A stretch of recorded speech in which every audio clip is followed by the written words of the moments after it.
built in, because Love it. the margins on the prints seem to be able to be pretty good. So They are. But look, take that with a pinch of salt as well. Like Peter Levels is generating God knows how much money with photo AI as well, and he's not doing any prints. right. And this is AI, and this is quite tangential to that. So will people use it? What will they use it for? And how much are they going to pay for it? I think they're the three questions that I would be answering ASAP. Cool. Yeah, that's where I think I'm focusing, trying to do that validation and get that marketing going, see what we can drum up.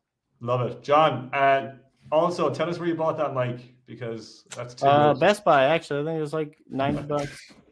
HyperX. Love it. Sounds You good. use code John P for 20%. Yeah, love it. All right, John, thanks a million. Best of luck with the rest of Appreciate it, guys. Thanks. See you later, man. Thanks, John. Bye-bye. Larissa is here and ready to go. Hold on there now. Larissa. Hello. Can you hear me? I think you're probably like the most committed member for taking the flight and then on a connecting flight, and then I think you said you canceled the flight as well to be here. So thank you so much for that. There's no need to cause a big scene, but just want to say we love the commitment. Thank you. Larissa also is the winner of was it the intro challenge? Yes. Yeah.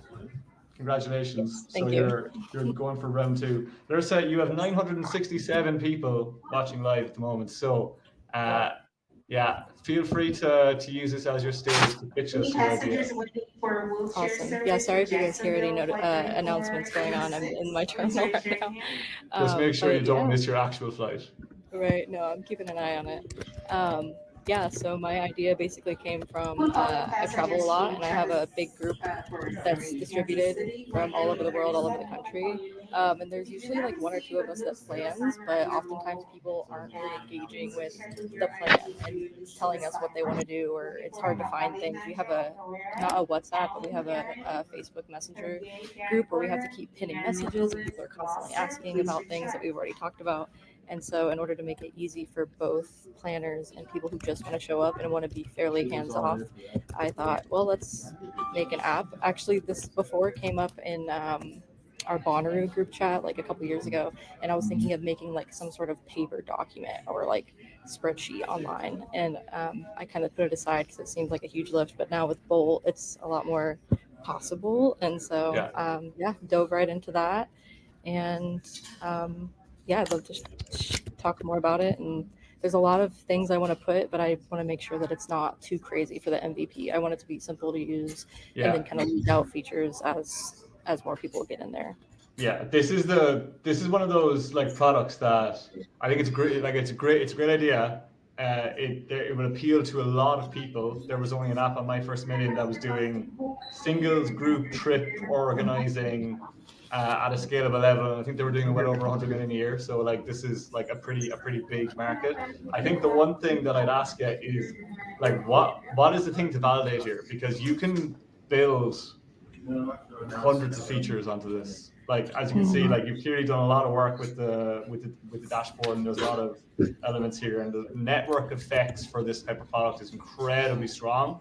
So you have like a lot of balls in the court. So like, what are you looking to prove here with the demo?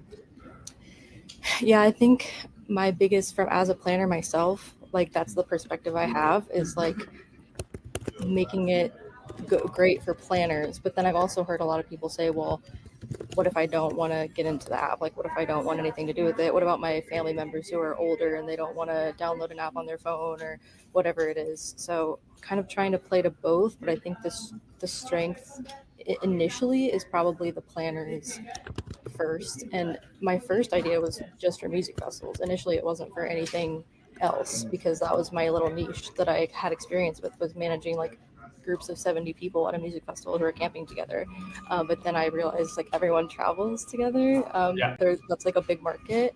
And so right now I'm really trying to work on that, the planner persona. And that's why I added the feature to be able to add placeholder people, so that you don't have to have somebody in there, but you can still kind of get the gist of like who's going to be there. And then people who do, I tried to make it really easy. I didn't go into it in that video, but to get signed up. So you can click on the link if you don't already have an account, and you can see everything.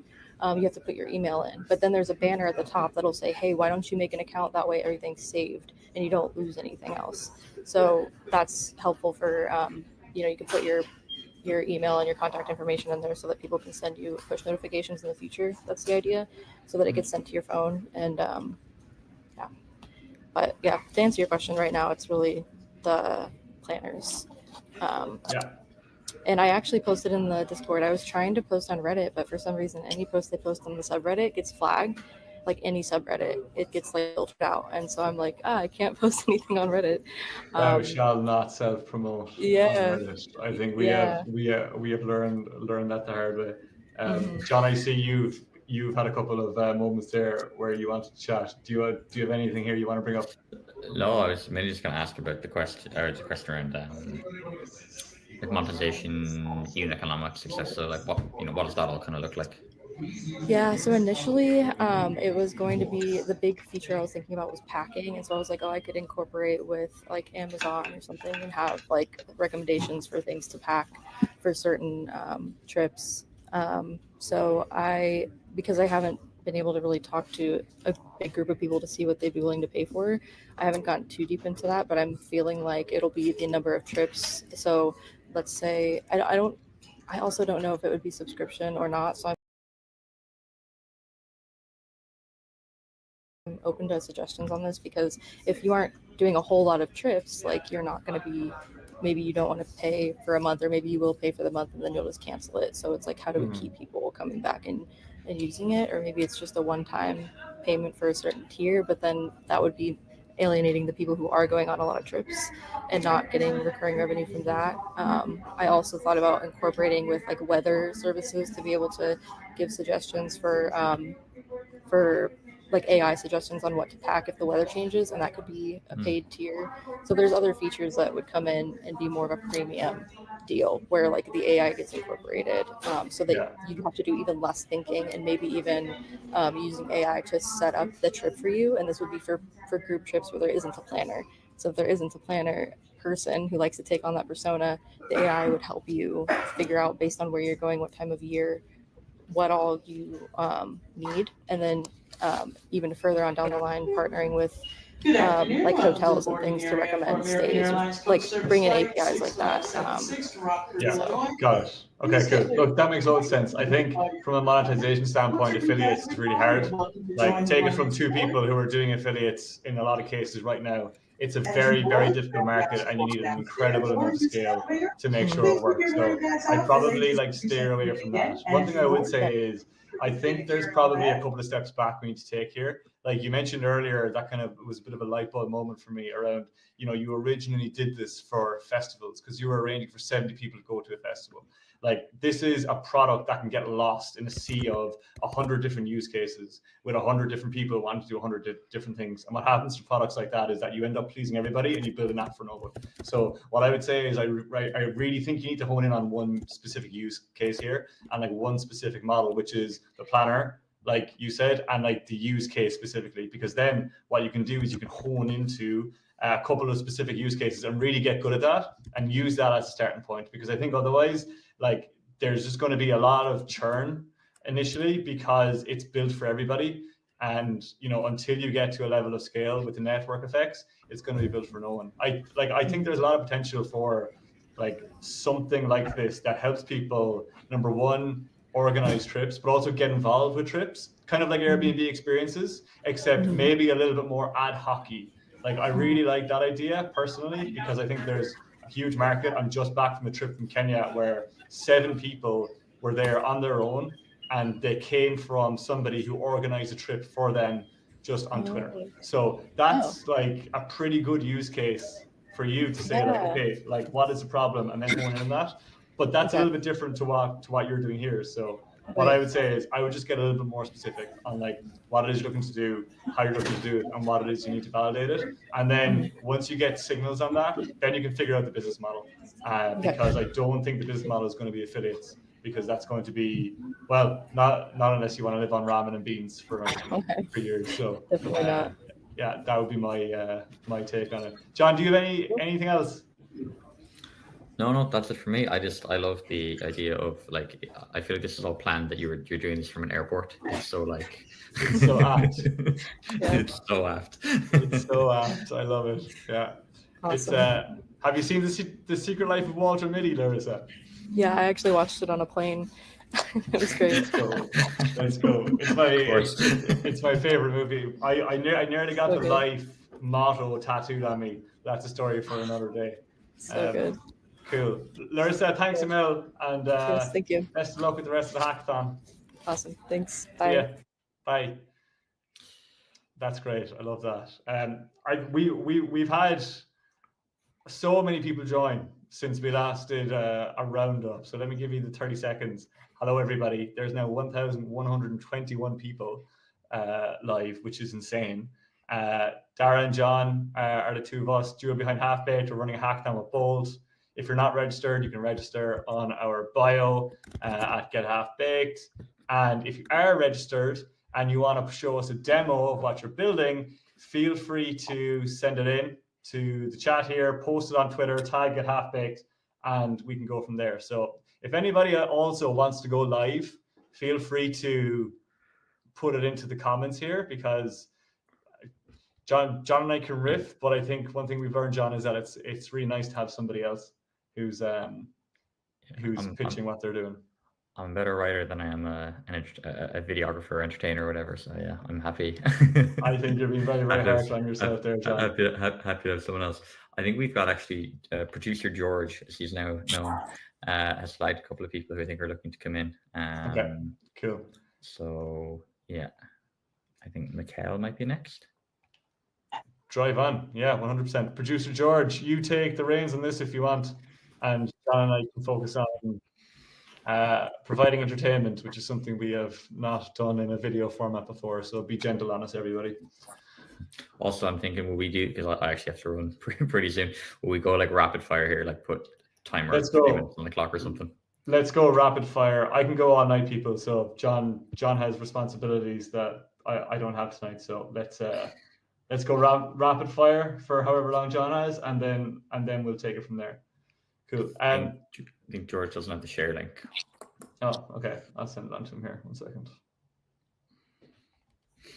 We're really living up to our name here with this live stream. Yeah. This live stream is properly Half Baked, as the name would suggest. Absolutely. Okay, let me just answer a couple of questions here for people, because they're asking. The deadline for the demo drop challenge is Wednesday evening, so you have 48 hours to do that. Demo drop challenge, we're giving away $1,000. Somebody post their demo on Twitter and then post it in the Discord, and we're also giving away a ton of free swag to people who engage. So for example here, like I saw some people, they're all commenting on Shannon's app. Shannon's commenting on her own app. Haha, that's funny. So we've got. I tell you what. Yeah. If you can't laugh at yourself, who's gonna laugh at you? So I love that. Go on, Shannon. You do what you need to do. George is telling me Francesco is coming on, but until he comes on, let's run through some ideas, John. Will we? In a quick fire standpoint. Yeah. Okay, I have a couple here that I'd like to bring up. Okay, here we have Stinkin' Thinkin'. Now this is a 5-minute loom, but I had a look at this earlier, and I can give you the TLDR. Give me the picture.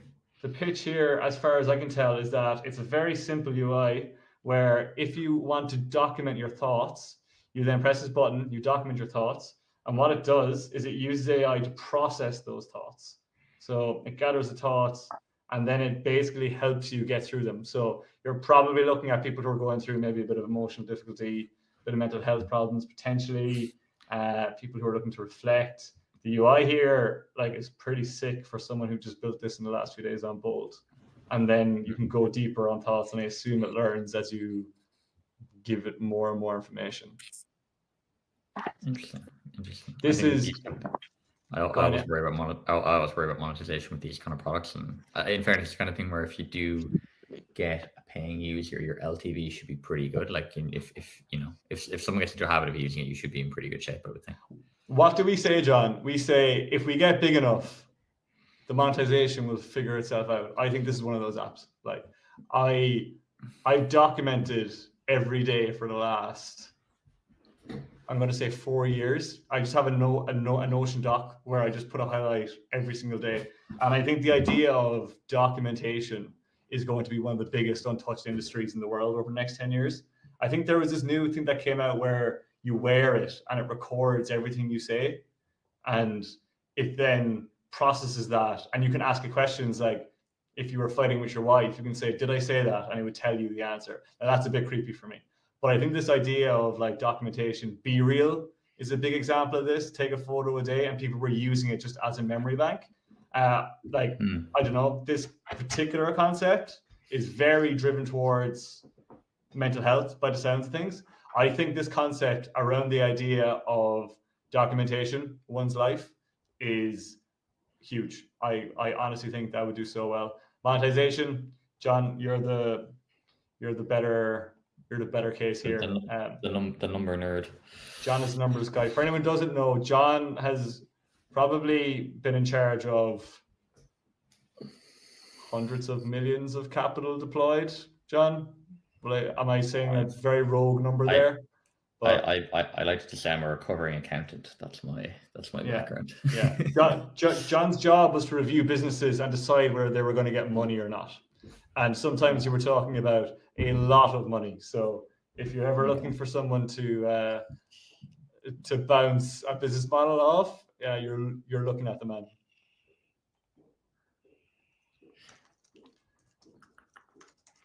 Okay, will we move on, John? Yeah, we'll kick on. Okay, let's move on to the next one.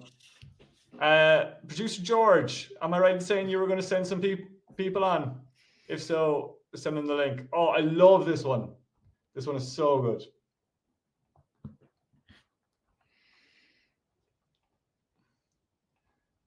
Let me share. It's a GIF. Now let me zoom in. John, do you want to tell me what you see? I think my eyesight is letting me down here. What do I see? I see a math game. Yeah. Basically. I think you're right. I think it's probably a maths game for kids, an interactive maths game. Now, Erwin, I've seen him come up a couple of times, and I think he's kind of going for the gamification of learning. I think that's the concept here. Pretty cool app for someone who built that on Bolt. Yeah, I was thinking about this recently because mainly with the Gemini launch, Gemini is really, really good at making games. I was thinking a lot about how do you actually build, let's say, a platform where you can easily build games for kids, obviously, to help make learning more engaging. I think the thing I was trying to figure out then was like, okay, cool, but how do you actually then, like, how do you, again, back to monetization, like who's paying for it, who's actually doing the building, like are teachers going to be forking out for it, or like, that was kind of the thing that I was thinking about with it. But no, I definitely think it's a really interesting area because I just think that learning is going to become harder and harder to do because of AI. So you need kind of AI tools to obviously encourage people to actually do the proper learning. Yeah. My first 3 companies were learning companies, and learning is one of the best places to get into for the reason of you don't have to educate people on what it is. Learning is quite straightforward. Hard because information is now free. And I see we have David in the waiting room. Don't worry, David, we're going to get you on in a second. But the one thing I'd say about developing learning platforms, I don't think the model here, John, is teachers or charging kids. No. The model here is appealing to parents of young kids that want their kids to do well when it comes to education, because the money that they will pay for these apps. I think Sean Perry on My First Million talked about an app he was paying $500 a month for that was helping them learn maths better, I think it was. And the most important thing is it wasn't curriculum based. It was purely based upon the fear of, do you want your kid to do well in life? If so, they need a good education. If so, this app will help them get there. And you're playing on that fear and emotion. Now, don't get me wrong. ABC Mouse, Jack Smith. Let's have a look at that one. It's like one of those things that there's just so much money to be made in this if you do it right. The question is, it's a difficult one to get right. Jack, thanks for sending this on. This is very interesting. 2 to 8. There you go. 11.99 a month. Not bad. Anyway, Erwin, lovely design, very cool, a lot of potential, but I think we're lacking a bit more context here. David, you're up next. Here you are. The stage is yours. How's it going? Where are you calling Hey guys, from? Calling from Canada, Victoria, BC. Beautiful part of the world. Yeah, no, it's wonderful here. We love it. What's up with people with really cool backgrounds? Your background seems to have a lot of very interesting things around it. Yeah, we got Lego dinosaur. We got some bobbleheads, books, board games, lots and lots of board games. We'll leave it at that. David, John has 5 minutes before he needs to leave, so let's make this a special one. What's the idea? Yeah, quick pitch is cooking app, but you get to follow your friends or creators to see what they're cooking for the week to get inspired, or just straight up copy them if you don't know what to cook. Oh, love it. So it's like food social networking. Yeah, very hyper focused on the niche of people that like to cook and like to see what people are cooking. I mean, I ask my friends all the time. That's a go-to conversation question is, what did you cook this week? Or like, what's your favorite meal right now? And love then it. It's really annoying to type it into an app or get them to send you a link or whatever, right? There's lots of recipe apps, but they're very insular. Love this. The reason I love this is because I would use this. My friend is like an unbelievable chef, and the first topic of conversation is always, what did he cook last Saturday night? Mm-hmm. And you have it built here, yeah? This is it. Yeah, that's in Bolts. I don't know why the published link doesn't work, but yeah, I put together a meal planner demo this morning, so you can follow people, and then in the meal planner you see your week, but you see what your friends have for that week, and you can copy over. Or the thought is you can eventually comment on what they're cooking if you've got ideas of like, hey, this is better with extra salt, or sub this ingredient. Yes. Really helps make it collaborative. I wonder, is there a trend, like not a trend, but an already learned behavior of people taking pictures of their food that you can like I kind of bring on here? Like John, I already know the question that you're going to ask, and that's going to be about the business model and how you're going to make money from this. But like, have you thought too much about that? Yeah, so a couple pieces. I mean, there's the pro features, things like AI generation or substitution. In terms of the virality of it, the thought was you go into a session to cook, and when you're finishing cooking, it says, hey, take a pic to record, and then you can share. And so it's immediately shareable on other platforms, but you can also go and review your friends' profiles to see what they've cooked. Or in the case of a creator, creators are funneling people to their profile to see what they're cooking or sharing recipes, and the network goes from there.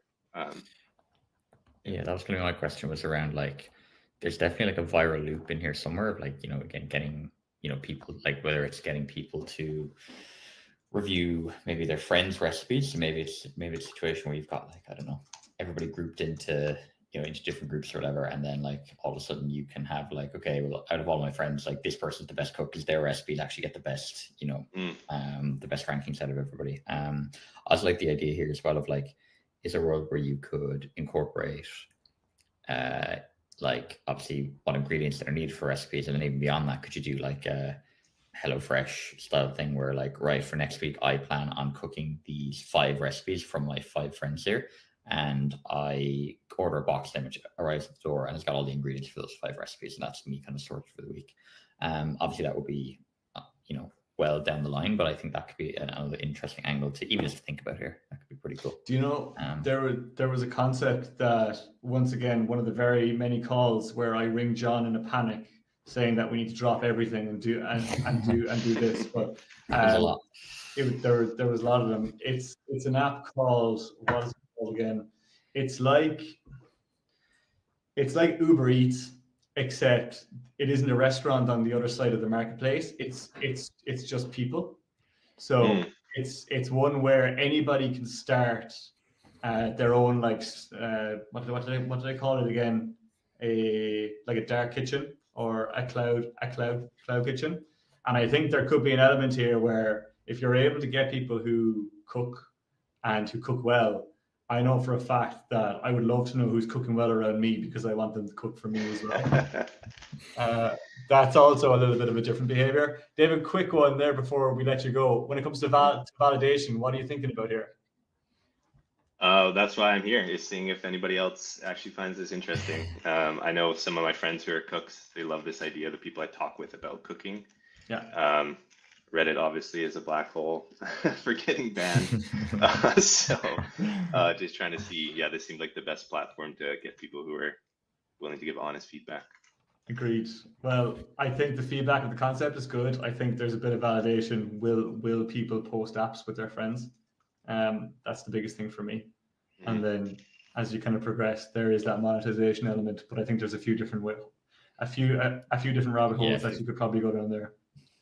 Yeah, agreed. No, I think it's interesting. I think it's something where as well, like it's such a trend at the moment. I feel like my feed, maybe this is more about me than anything else, but like all my feeds are just full of food content. And it's just like it's everywhere. And I think like it's definitely something that like, yeah, I think it's a good space to be in. And I think for me, it's all about, and this is true of any consumer app really, it is about finding like what's that viral loop or what's that thing that can make the app go viral, whether it's, you know, a network effect or something along the lines of, you know, getting a few celebrities on the platform who share their recipes and all of a sudden, oh cool, I can rate this famous person's recipes and I can go and actually get them myself and try them myself and that kind of stuff. And then obviously with your friends as well. So yeah, very interesting. Very cool. Yeah, unreal. Well done, David. Awesome. Thanks, guys. See you, man. Thanks. Right. Okay, I got a bounce here. Okay, John, see you later. We'll keep the show going. Yeah, you keep going. You'll be fine without me. I'll see you in a bit. I feel like I'm a man without a left hand. I'm left-handed, that's why I said that. Okay, I'm gonna bring on straight away Bartos. Hi. How are you? Fine, and you? Good. First of all, did I pronounce your name right? Yeah, Bartosz. Bartos, love it. The way you say it, it's much cooler. Poland. You're from Poland. Love it. Yeah. You're not too far away from me. Whereabouts in Poland are you? Yeah, right now I'm on vacation in Spain, you know. But originally I'm Warsaw, Poland. Love it, Mr. Worldwide. So where in Spain are you before we Alicante. get into the pitch? Everybody on this live stream should be very, very jealous of Bartos right now. Okay, Bartos, first of all, before you get into the pitch, do you want to give me your Twitter here so I can try and get up your demo? Sure. It's Chillfred. How do you spell it? CH? Oh, I've seen this. Yeah. How do you spell it again? Chillfred on Sol. Yeah. Sorry, you're gonna have to spell it out letter by letter for me. CHILL. Yeah, I will send you the link. Oh, I have it here.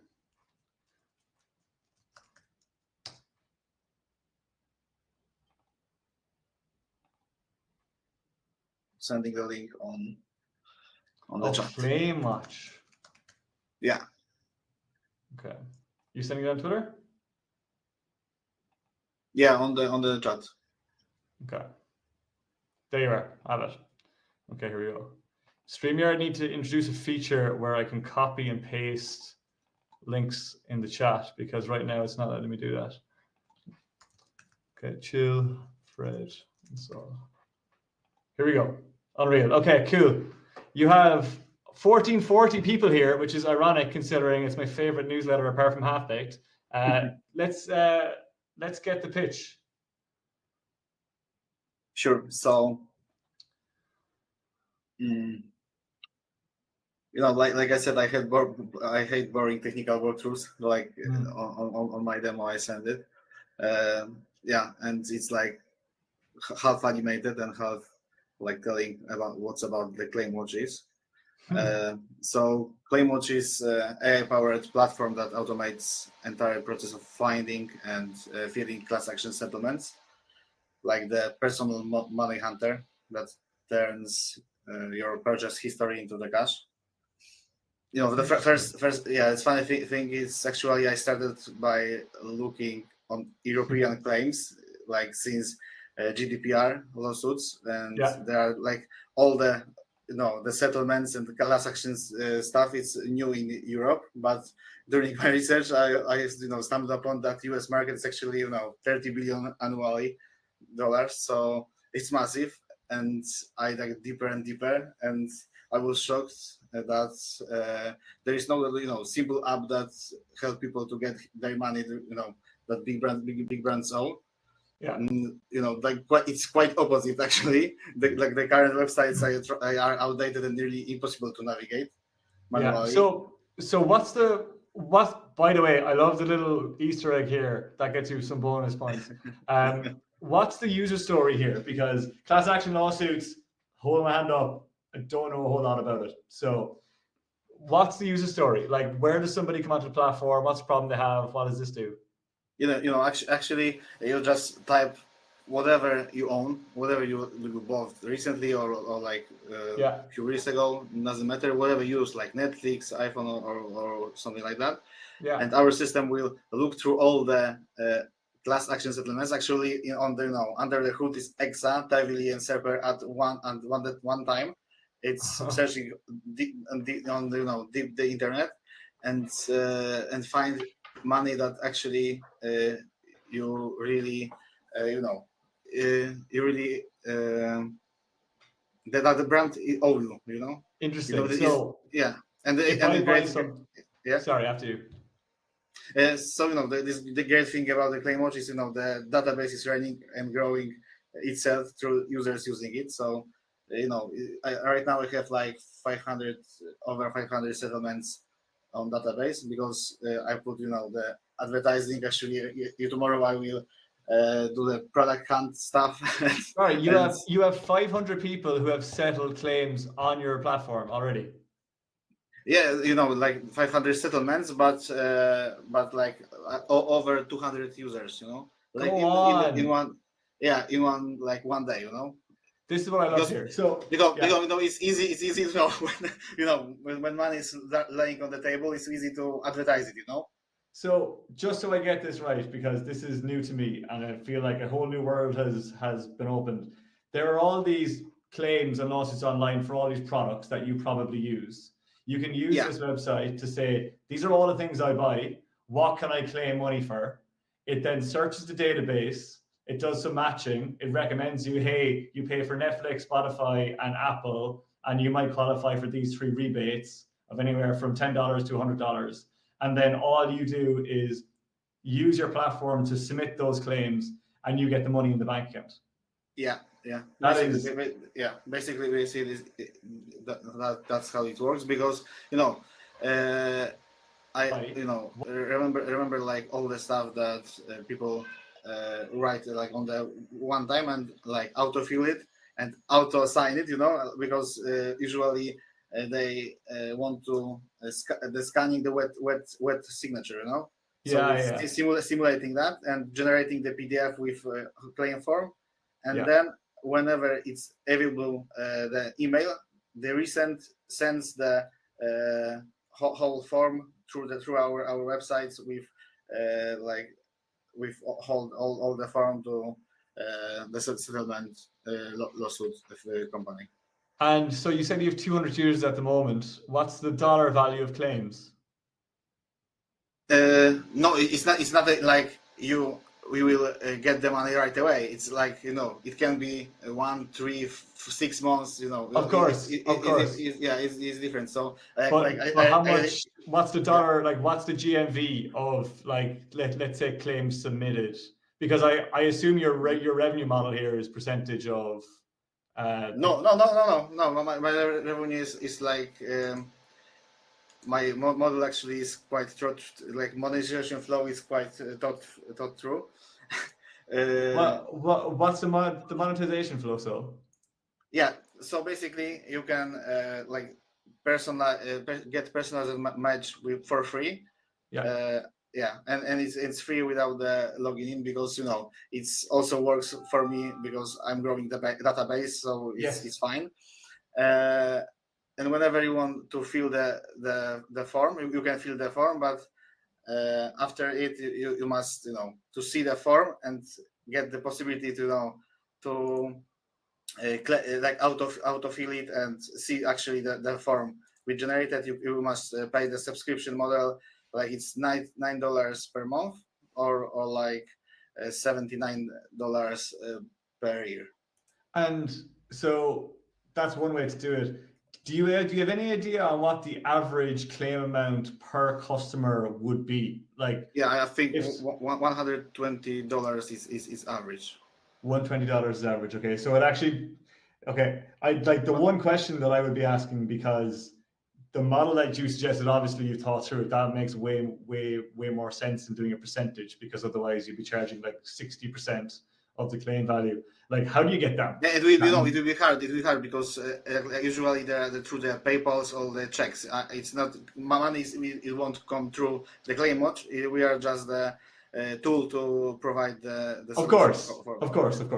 I know, but like, people seems like don't have an outcome to doing this without a platform like this. Anyway, long story short, I think you've done an unbelievable job with the database, finding an opportunity. You've gotten users, and I think whether you monetize it in the way you're doing it, or you find a way people can claim thousands of dollars as opposed to hundreds of dollars, this is a very exciting project. I'm really excited to see where this one's going to go. Thanks. Actually, I posted on LinkedIn the whole idea of it, and actually I have like talked with few investors already. So it's really weird for me that this thing isn't existed. This is what the Founder Hackathon is all about. Yeah, I built a lot of stuff, and like 90% of them, as you probably know, or 95% of them are going to trash, but some of them are working out. Well, entrepreneurship is literally just a game of who can last the longest. So yeah, keep on going. Right. This looks like this could be a 5%er. Bartosz, thanks a million for jumping on. Thanks. Bye. Thank you. Great. Okay, so what I'm going to do now is I'm going to get on Dev. We're up to 1,500 people now, so this is insane. 1,500 people are watching live. Hello, everybody. For anyone who doesn't know, 10 seconds, we're Half-Baked, we're running a hackathon with Bold. If you haven't signed up, go to our link in bio.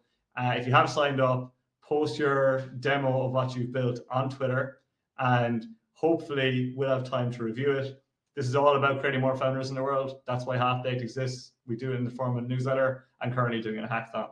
And speaking of which, no better man represents this than this guy. Dev messaged us, I'm going to say a year ago, saying, yes, I am a 15-year-old entrepreneur and I think I can help you. And I was just instantly, the moment I chatted to Dev, I was like, oh no, he's 15 and he's already better than me. So Dev, welcome to the stage. This is your time to shine.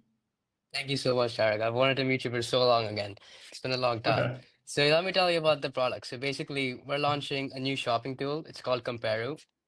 And our main problem point here was that there's so many fake websites, scam and review products, just bullshit stuff that's out there. And we wanted to change that using AI. And so what we do using AI is we verify all these products and make sure whatever you're getting is the best.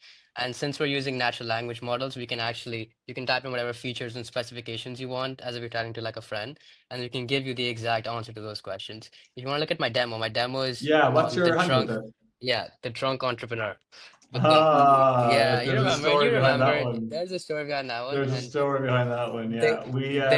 Yeah, we asked Dev if he could draw an account or to build an account for us so we could try and get some more subscribers, and we called it Drunk Entrepreneur because at the time the drunk ideas were what was getting the most engagement in the newsletter. Thankfully, not anymore. But okay, here we go. So sorry, Dev, I gotta turn off this music. I don't know if anyone else hear this. Sure. Sorry, you might have been talking there. I have heard nothing in the last 10 seconds. Dev, turn that music down on the demo. Just one. Okay, here we go. So let's give us the pitch again so people can see what the. Sure. So basically, we're using AI to give you the best products, and these products we're making sure that they're verified, so you don't have to deal with products that either don't exist or suck. And so in our platform, you can basically type in exactly what you need, and we'll come up with products to your specifications that are verified and that 100% exist and will actually function as you want them to. And so you can even ask questions to the AI model to compare different, products together that we've recommended. You can ask it anything about the products. And so this is really just the ultimate shopping experience for anyone. And we thought, with the founder hackathon and now, Christmas and New Year shopping's coming up. This is the best time to launch it so anyone can use it. And so the demo, as you saw, basically you typed in something, you got a result, you got the product you wanted, you could click in, you could figure out what it's about, you could ask more questions about it, Yeah. and all that. Yeah. So first question, what's different to this? Mm-hmm. Why would I use this as opposed to using ChatGPT? So if you go to ChatGPT and you ask it to give it stuff, firstly, if you spend like 6 different prompts trying to get the price, trying to get actual details about the product, and then most of the time it won't actually work. You can try it. That's the first thing we did. And the second thing is we're actually going to try and emphasize small businesses. That's our main point here too, is that we want to promote small business products inside of our app because we know those are, some of the most high quality things that are out there that just, people like Amazon won't actually push that many times. But the main difference between us and ChatGPT or Gemini is just the amount of time it'll take you to get it from there compared to getting it from here. Obviously we also use a base model that's similar to them, but since we've optimized it so much and we've added other APIs and features, we know the price is going to be right. We know the product exists, that it's not sold out, and any of the other stuff that usually occurs if you just use ChatGPT or Gemini. I think the one thing I'd be thinking about here is that there's this category of business that people are launching, and I call them update businesses because OpenAI, Gemini, Claude, all they need to do is release an update and it just kills them. And I think this is one of those businesses that is teetering on that edge. So like there needs to be a component to this that makes it a little bit update proof, if that makes sense. So like that does make sense, yeah. Like what's the area here? Because like fair enough, like the UX or the user experience might necessarily be as good as what you develop now, but it probably will be because OpenAI is going to need to make more money than what it is now with subscriptions, ads, and affiliates is probably the only major way that they can get to the scale they need. However, that doesn't mean you can't do something here. One thing I saw on Atlas, well, wasn't on Atlas, I think it was on Perplexity's new browser, is that you can go onto the checkout of a product and you can ask it to find discount codes that work. And it goes and it scrapes discount codes of all kind of like honey, but legal. And you could do that in such a way where you get a discount and say, oh, I use Comparoo because I know I'm going to get 20% off of whatever I do. Yeah. So that's the, like, I'm not saying you do that, but I'm saying I feel like there's an element of like there's another layer here that you need to go into if you're not going to be update proof.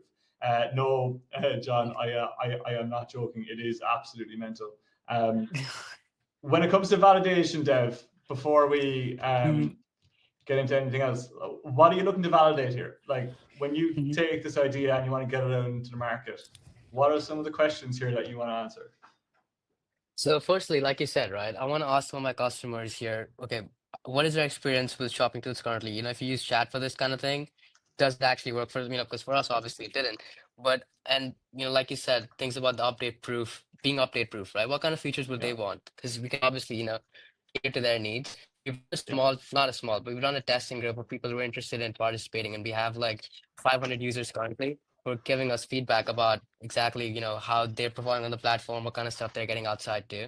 And from our question for everybody who has the same question in my mind, hopefully, how the hell did you get 500 users so quickly? So basically, we did a lot of marketing in our school and around the community. We had a bunch of family friends, a lot of organic growth here. And so we made a special, because, the thing is, there's also a lot of moving components inside the application. We don't want anyone to exploit a lot of the token counts or something like that to get it, off the thing. So we made sure it's only a small group of people we actually know, the 500, not small, I guess, but 500 people that we know. It isn't small, definitely not. That's a bit more than friends, family, and fools. Yeah, and so we're getting them to try it out and test it out. And right now we've heard just, positive stuff currently. Is that, obviously, like you said, the UX is much better than what you would expect on chat. And so they're really experiencing that convenience. They're feeling that, it's giving them something new. But I agree with what you said. I think we have to add some more features to make it update proof. But as of now, Yeah. it's been great. And talk to me quickly about business model. How are you going to make money? So the number one thing that we're looking for right now is just gonna have affiliates be there. Like, affiliate products is probably the number one thing for Yeah. us to do, or ads. Yeah. But I feel we're hovering more on keeping the thing more clean, less ads, and having some affiliate links instead for products that we actually work for very famous categories. Yes, but like all evils, ads will eventually become the biggest business model to something like this if Yes, it's going to work. So make sure you're 100%. Yeah, prepared. You're yeah. prepared for that, for that to happen. One last thing before I let you go. If you're going to promote it, make sure you don't use the drunk entrepreneur. Okay. Love it. Dev, keep Yeah, killing it. 500 users is insane. Take all the feedback yeah, you can. Let's see if you can get some 100%. affiliate revenue. Yeah. Okay, it was great talking to you, man. Thank you. Thanks, Dev. I'll See see you. you, man. Bye. Bye. Great. I'm loving this. Okay, here we go. Let's get on somebody else. Maliha, are you there? Hello, hi, can you hear me? I can hear you loud and clear. Where are you calling from? Hi, I am calling from Malaysia. It's currently 3:20 a.m. right now, and You are hustling hard. yeah, and I am from Bangladesh. I'm currently studying in Malaysia. Where in Malaysia are you? I am in Kuala Lumpur. Love it. One of my favorite cities in the world. Yeah, it's nice. And yeah, so I am working on Launchbox. Do you want to send me on the link there before you go into the pitch so we can have a visual as well? Sorry, link of the live app? Have you got, well, if you put a demo up maybe, that might be better. Yes, it's on my account. So if you type my name, Maliha Dasni, DAS. Am I spelling it right there? MALIHA. Yeah, DAS. TAS NWM. NWM? Yes. Hold on there, one second. Should I send it? Yeah, send it here in the live stream if you can. And if we don't get it, that's okay. We can just go for an audio pitch. Oh, George, the producer, is after sending it on. Go on, George. I sent it in the studio chat. Oh, love it. Okay, here we go. Are we right here? This is it. Yeah. Love it. Okay, here we go. Talk to us about what's the launch box. Okay. Yeah.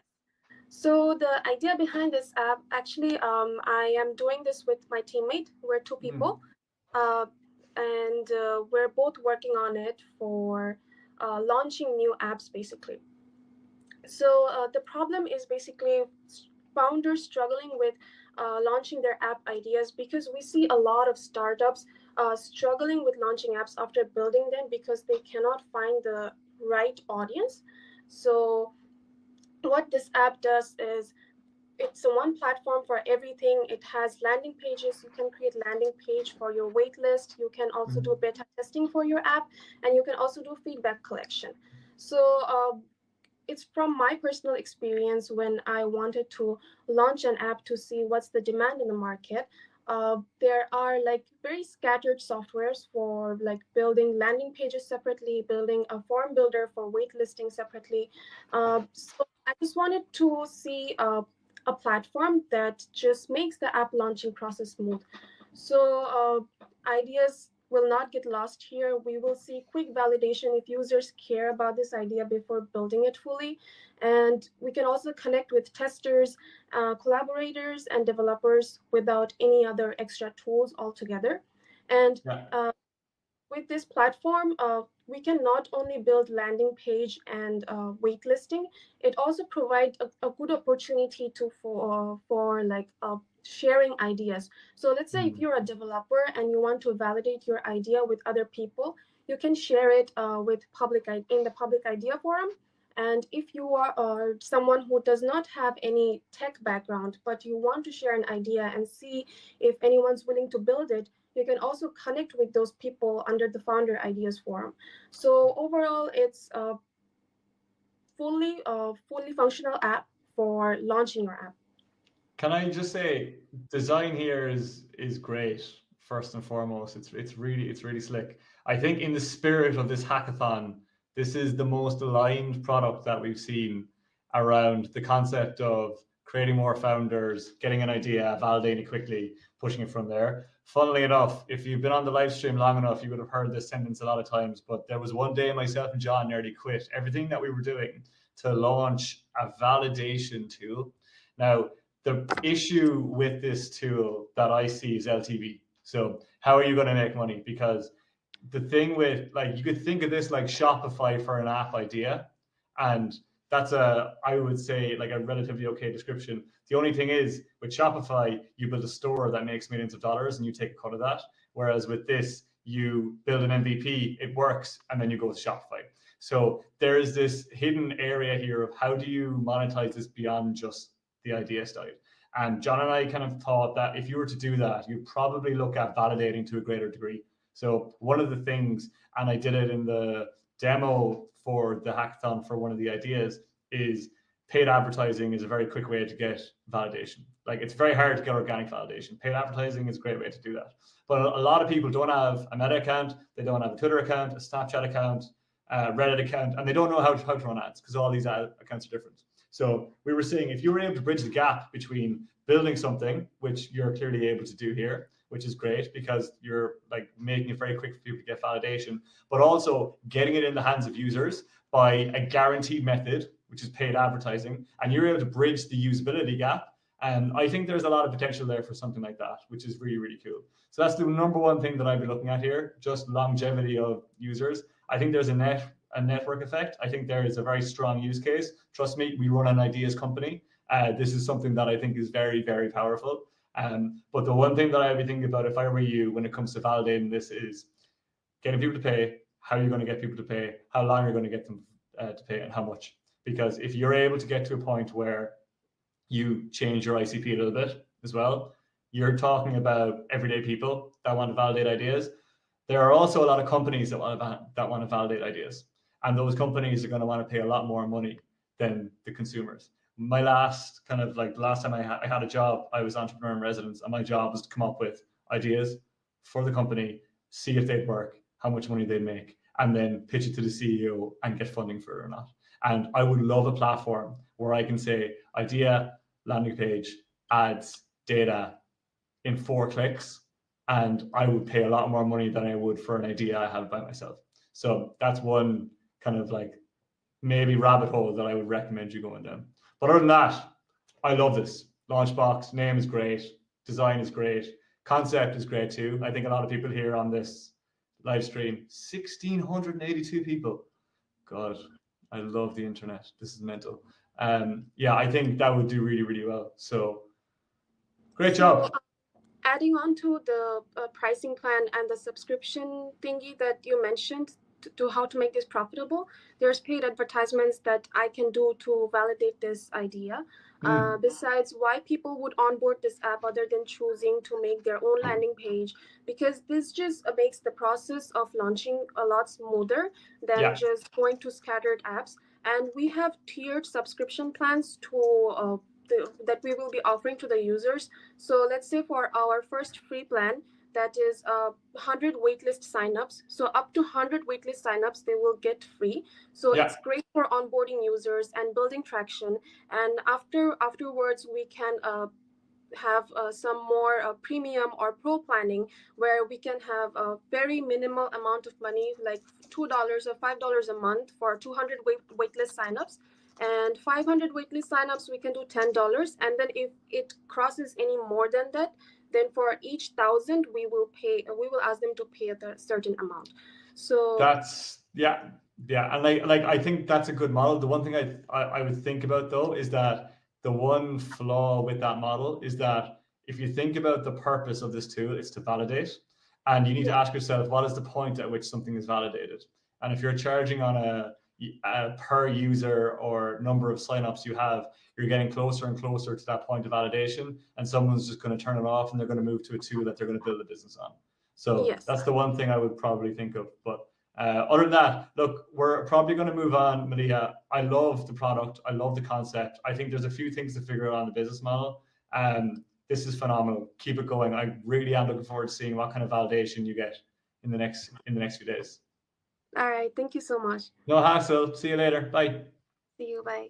Love it. Okay, we're gonna get. I think Dorian. I think you were next, so we're gonna get you Dorian vibe codes on in a second. Hello to the 200 people that joined in the last 5 minutes. Half Baked Founder Hackathon. Create more founders. Link in the description. Sign up. You have 7 days to validate an idea, and we're getting some really cool people on pitching their ideas at the moment. Dorian, the stage is yours. Oh, you look like you're in a very exotic place at the moment. Depress us where you are. Sorry, don't want to make you all jealous. make us jealous. Yeah, this is where you? I'm on another island. I'm not at my desk or at my house, but I'm on an island near my home. Yeah. And So, where is home? Bocas del Toro. Oh, yes, in Panama? Belize. Not Belize, but same vibe probably. Did I get that wrong? Is Bocas del Toro in Panama? Yes, it is. Yeah, the It Caribbean is. side of Panama. Yeah. I was Yeah. there a year and a half ago, and I stayed in a crazy hostel. Stayed there for 4 days, got way too drunk, and left very, very quickly. It's a very cool place. That can happen. Yeah. Lots of digital nomads there. Dorian, tell us about what you're building. So I'm building a Hackathon Hero. It's intended for, I guess, mostly beginners that are like doing their first hackathons and that might want to get some confidence, maybe not too confident yet with all the AI tools out there.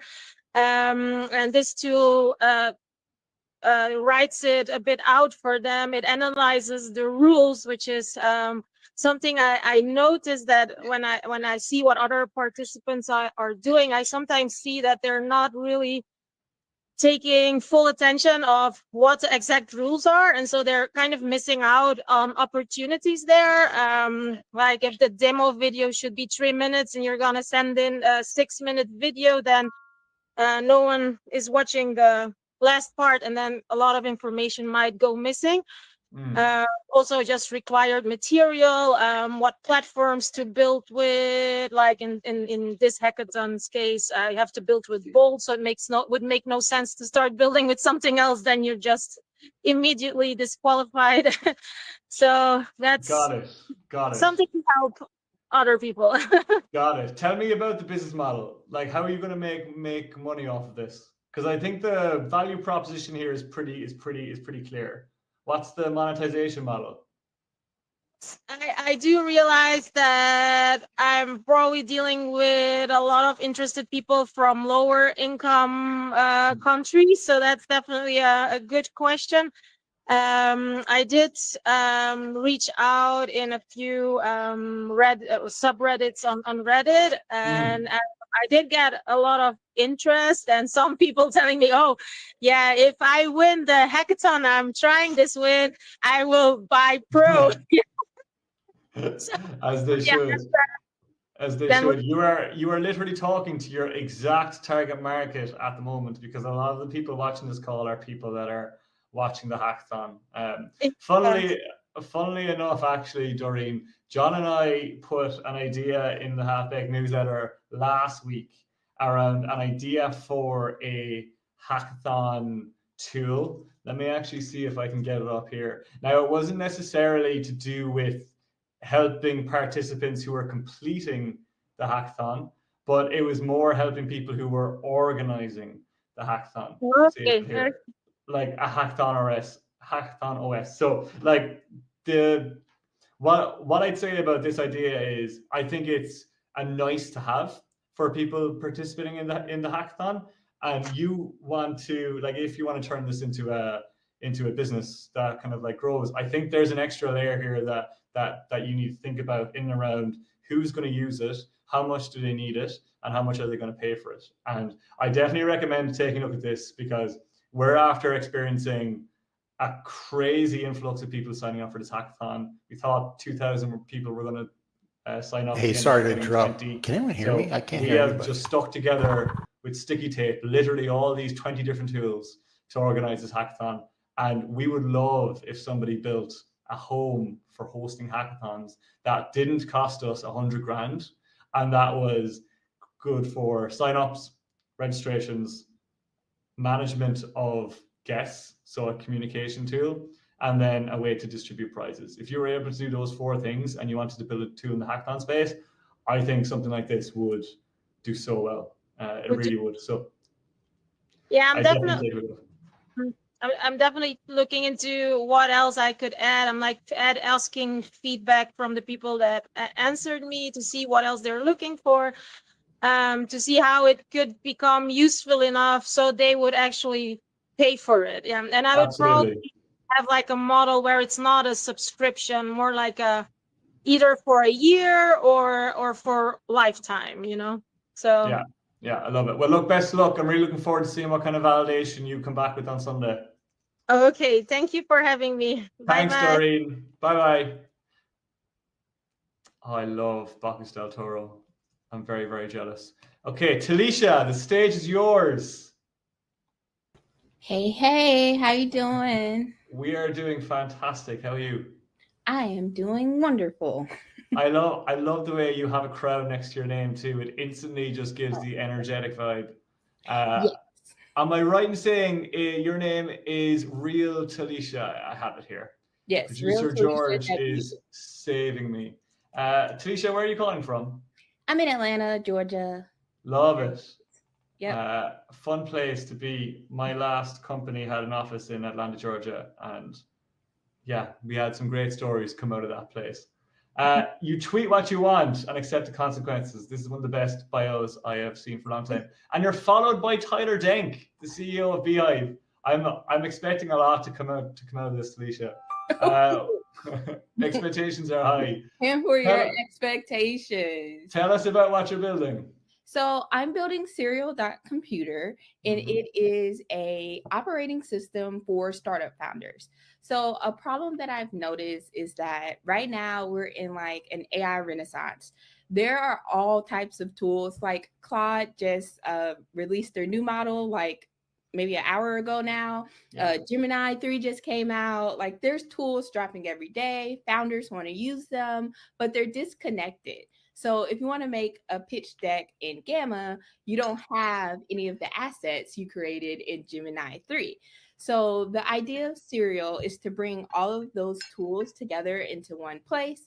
So that way, when you're like, okay, I need a CRM, you don't have to upload the spreadsheet and then go into this file and import the innate in. You don't have to do anything. You just type it in and say, this is what I need, and Serial has the context to make it happen.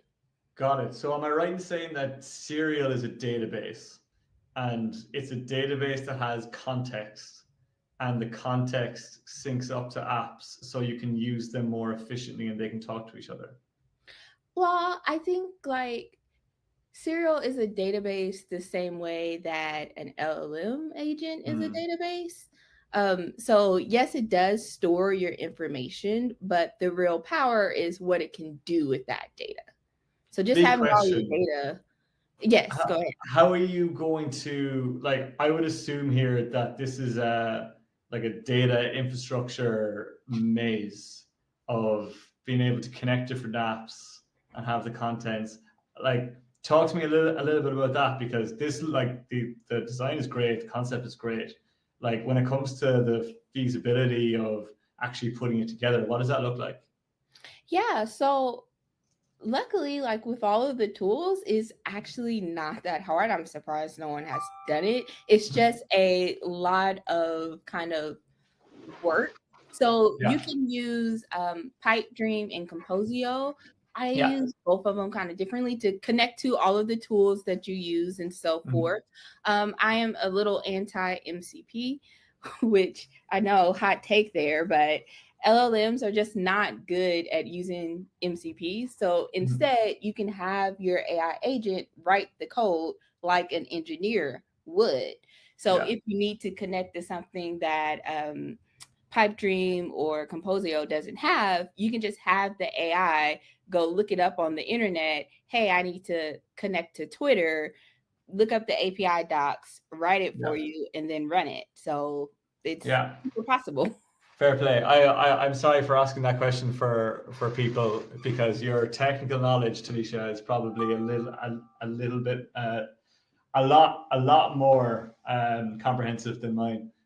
Design is great. Have you got users? Have you got this out into the world? No, so I have this shiny syndrome problem. And so I started off very strong, and then I got distracted because new stuff came out, and then I wanted to play with it. And then I was like, oh, I'm going to build, like, if you scroll down on my page, you see I randomly built this AI mood board tool and posted a bunch of pictures of myself in different outfits. I got distracted for an entire day. So I do need to get back into promoting this specifically, get back into my founder communities, talking with founders. Because I'm part of like a bunch of founder communities. I just need to like call them. Yeah. Like, I think the concept here is strong. I think there's a few things, like, as someone who could be a potential user for this, because I use every tool that you mentioned there. It's taken me a while just looking at the site to really hone in on exactly how this is going to save me time or save me money, or make me money or save me time. So like, that's the only thing that I would say here. Like, an OS for founders, OS is thrown around a lot these days. I would love to get some hands-on work here and see what are people using it for, how are they using it, what are some of the nuances in the behaviors that you can really hone in on, and then appeal to people like me and saying, hey, like, Lindy, here's your marketer in a box that you can use if you use this agent.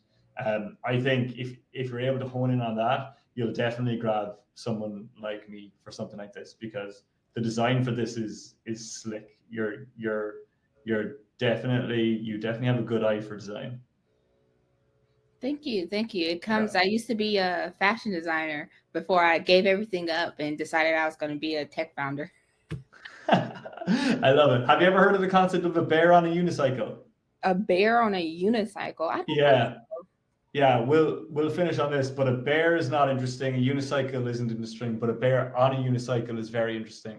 And that's what happens when you combine fashion and tech. So you're on the right path. I love it. Talisha, best of luck. All right. Thank you so much. We'll see you later. Bye. Okay, Zama, you have been patiently waiting for your turn. So the stage is yours. Where are you calling from? I'm calling from Dallas. So thanks for inviting. Thanks for the whole hackathon. I'm really excited. Thank you for participating.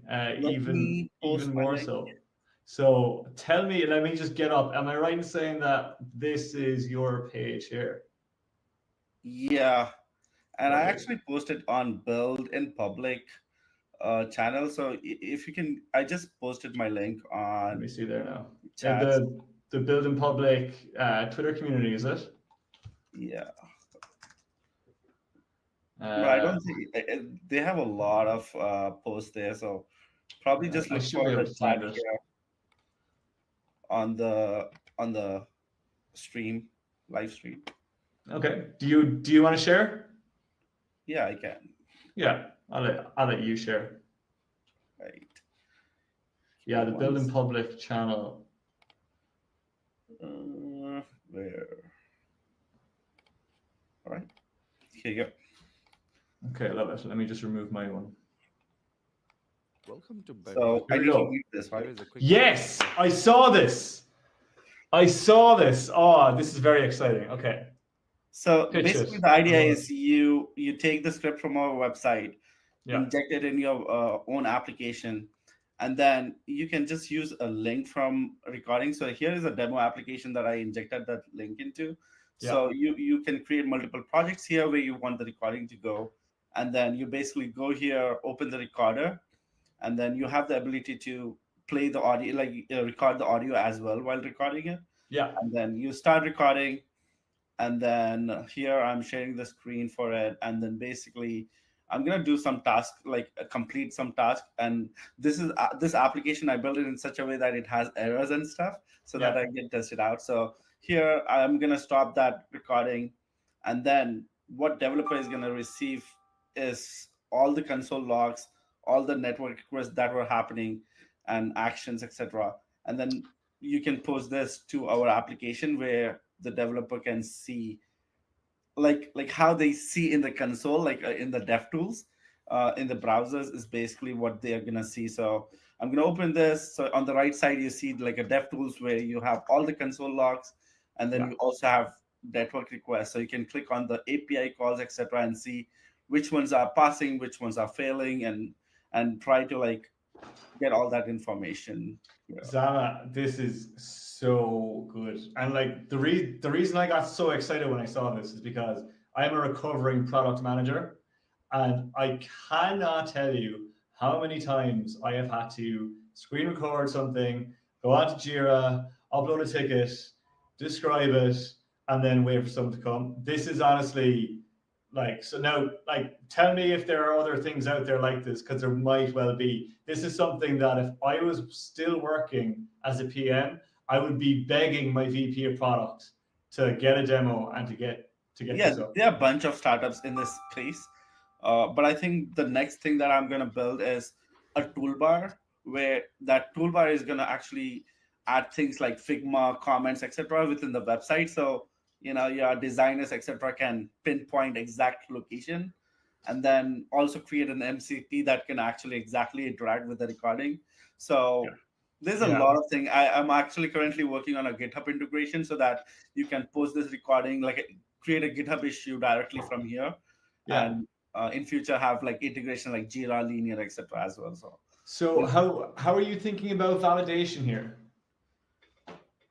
So I know that there's this bunch of startups in this area that have already like shows me that there is a validation. But the thing that I have been doing for a long time is like reaching out to the designer community, because I think like a lot of these tools doesn't have like design tools or anything else, like how they can pinpoint pixel perfect issues to the developer. So I have been reaching out and communicating with them a lot. So trying to like be specific, like role specific, like QA, talking to QAs, talking to designers, and make sure you talk to product managers as well. Yes, that's important. Yes. Yeah, definitely talk to product managers, because I have a lot of people that would use this. As Mr. Hackathon there, thanks for saying that, to build it for PMs. So what's the, like, are you ready to start demoing this, or are you still building out the core functionality? I'm building core functionality, so I'm not ready. Like, since it's a dev tool, it's really hard to like give this in the hand of the people. So I create in my application, I'm creating like a launch status of waitlist, so that people can just sign up and wait for it to have like a good capability of having end-to-end working solution. So once I have that, I would be like ready to roll that out. Love it. Well, I'm going to be very excited for what validation you come to us with come Sunday. This is a very cool tool. It would solve a big problem that I used to have, and I know a lot of people currently have. And I would definitely talk to somebody. Reports for my bug bashes where it's just like a description and it's always going back and forth. Oh, can you come on Huddle and show me exactly what's happening? So it's a frustrating moments. There are a lot of frustrating moments. Well done. Keep on going. Thank you. Thanks, Amma. Okay, great. Your time to shine. Hello. How are you? I can't really hear you. Can you hear me now? Can you hear me now? No? It might be on your side. Gray is gone. Okay. Gray had enough of me. What we're going to do is I'm just going to give one quick run over, right? So the run over is, in case you just joined, we're Half Baked. We're a newsletter all talking about startup ideas. Our goal is to create more founders in the world. That is what we want to do. And right now we've partnered with Bolt, and we have launched a hackathon, and it's all about creating more founders. We're calling it the 10-day founder hackathon. We're currently on day 5-ish, so there's still plenty of time, but the goal is to take a product idea, validate that product idea, and we're giving away 15K worth of prizes. And if you haven't registered, click on the link in our bio, register there for free. You'll also get, I think we're down to a month of free Bolt. You'll get loads of free stuff from us. And hopefully, you know, you can be like Zama there and build a tool that somebody like me jumps off their chair to do.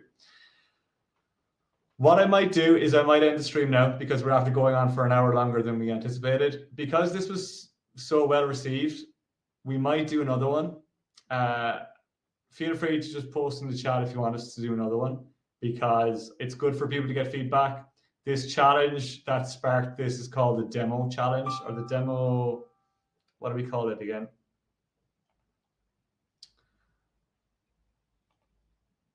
We call it the demo drop challenge. And this is all about showcasing your product early, getting people in, getting feedback, understanding if the direction you're going is right, what you should think about, all before Sunday's final submission, where we're going to pick 4 prizes: best product, that's person who builds something and validates it; the runner-up. We have a build in public prize, so post everywhere, try and get as much traction as you can, build that muscle, and then we have a video pitch prize. So 3 minutes video pitch. It can be highly edited, it can be raw, whatever you want. It's all about convincing us that people want what you have. Thanks for all the comments. Yes, we will definitely do another one. We might do another one tomorrow night, depending on what time we finish up, and we'll take it from there. So yeah, everybody, thanks so much for joining. Honestly, I expected 30 people to be here. There is currently 1,880 people here. So yeah, God love the internet.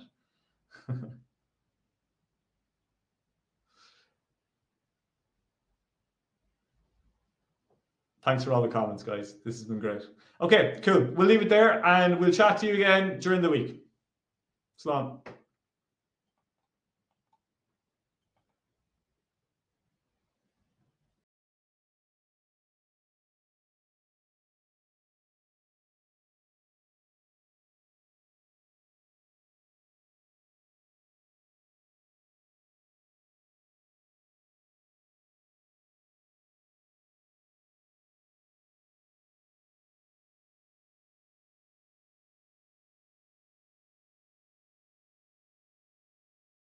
I'm here. Yeah, it was great actually. There are so many founders and startups, and I'm actually quite flustered. Nice, really, really good projects and ideas. What about you?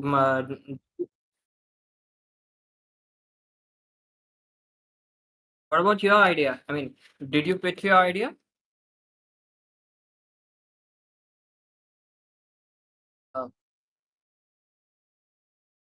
Ah, but it was a good stream. Actually. Stream. What do you think?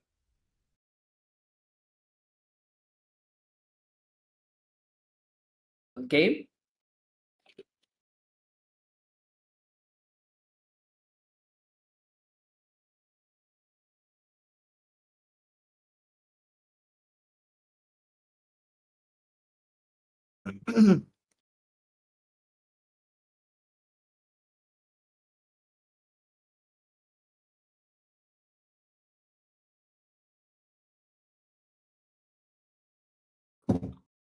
We still chatting?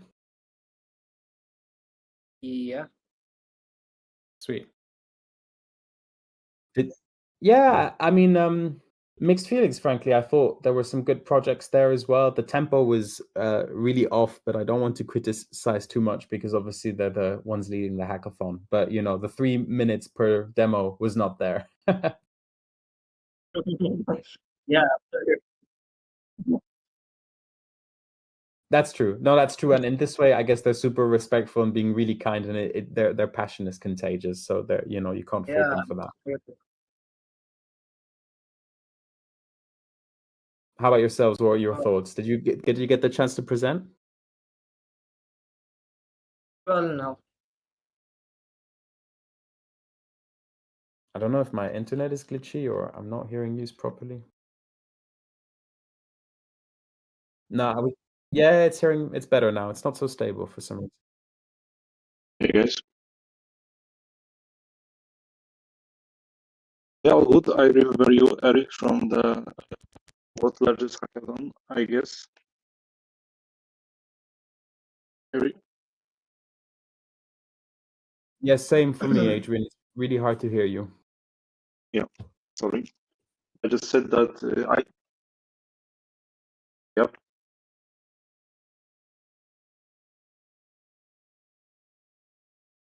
Yeah, I will try.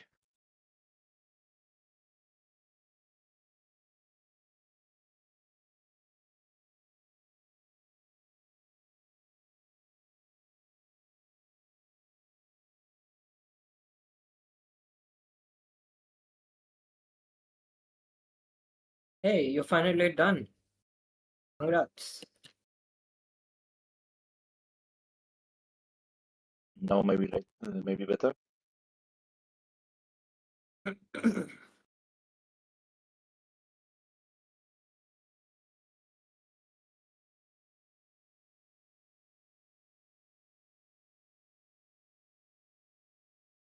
Nothing changed.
Are you talking right now? Because I can't hear anything.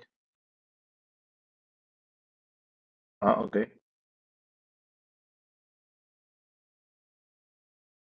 But you hear me well now? Is it okay? Yeah, okay. Nice. I just mentioned that I remember you from the world's largest hackathon, I guess.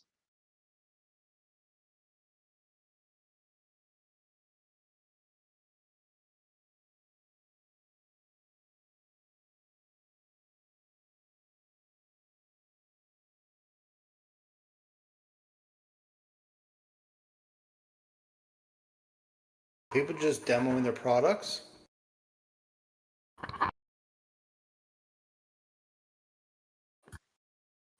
Yeah, but here, are they demoing here or is it just carried over? Oh, yeah, cool. Yeah, just curious.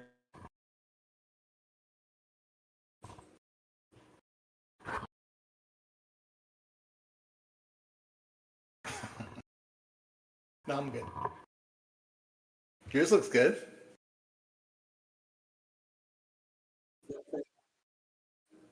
My design sucks.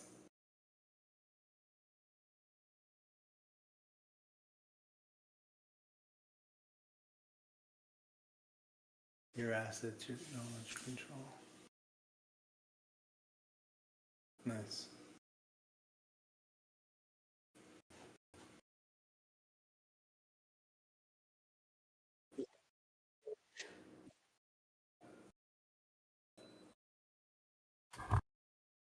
Yeah, you're not on the Bolt thing, you're actually on your own site, eh?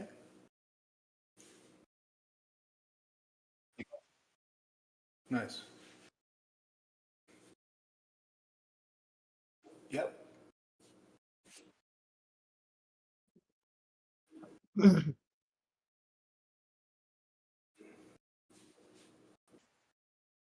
Nice. I haven't even chosen a product name yet. I'll show you. One sec. It's been a while since I've used Discord. How do I, oh, share my screen. There it is. Okay.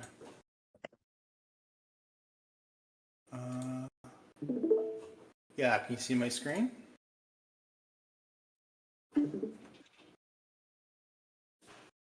It's a product promotions thing. So for distributors and retailers that want to quickly create product promotions, so they go in here and they can create any sort of type of promotion. But this is kind of unique. So it's a partner pack where a distributor can bundle their products with their customers' products to give their customers interesting bundle ideas. So let's just take any product. They can choose a product. I tie my inventory or the seller's inventory with the customer's inventory just through web. And then AI will do automatic pairing of the products. They'll generate image galleries using Nano Banano. That's a pain point. A lot of people are spending a lot of time creating nice images, so we're doing that through Nano Banano. And we also generate text, so we do that. You can just sort of scroll through. You have my product, the customer's product, why they work together, different images that someone could post on their site or on Amazon or where have you. They can skip the bundle to create a new bundle if you didn't like that, or you can choose a different product if you didn't like the product that I chose. This just allows marketers to quickly create product promotions and get them out to their users or to their customers. And then they can, it takes a second to generate the images. So this is a carafe. If you like that, you go next, you enter all the details, you can regenerate text, again, all using AI. You can adjust things here, auto calculates, and then you get a promotion card at the end with a total promotion price. If you save it, it'll save to drafts. It's just taking a minute now. I gotta optimize this to speed it up. Come on, there it is. And now it's a promotion. Sorry? Yeah, it's like a little card here. Sorry?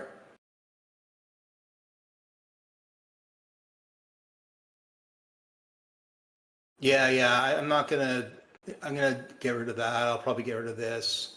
I haven't really spent a lot of time on this yet. I just wanted to get the pairing logic took some time because I had to sort of boil down the product names are like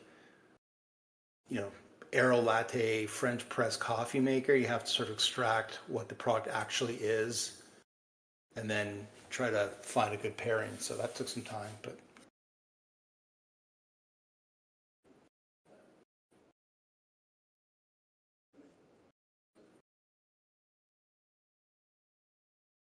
yeah, so it's a real item. I take the seller's product and the customer's actual product images, and then I create vignettes through Nano Banano with a certain instructions.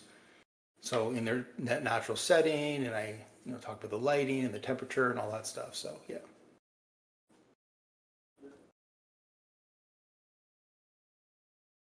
Yep, exactly.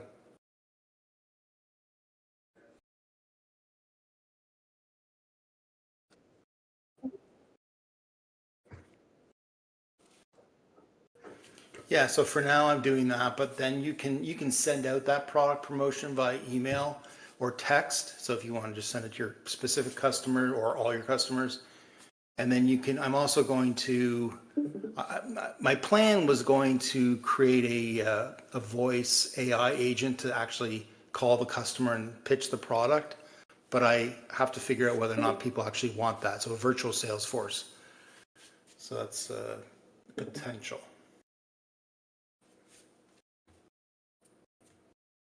Yeah. Anyways, thanks. I appreciate you guys listening, looking, and offering feedback. Yeah, appreciate it. Thank you.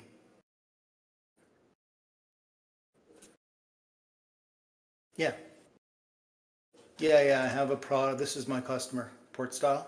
So they're a distributor. They sell to about 1,000 retailers. And the reason I started building this is one of their problems is they had about 500 customers they haven't sold to in a while.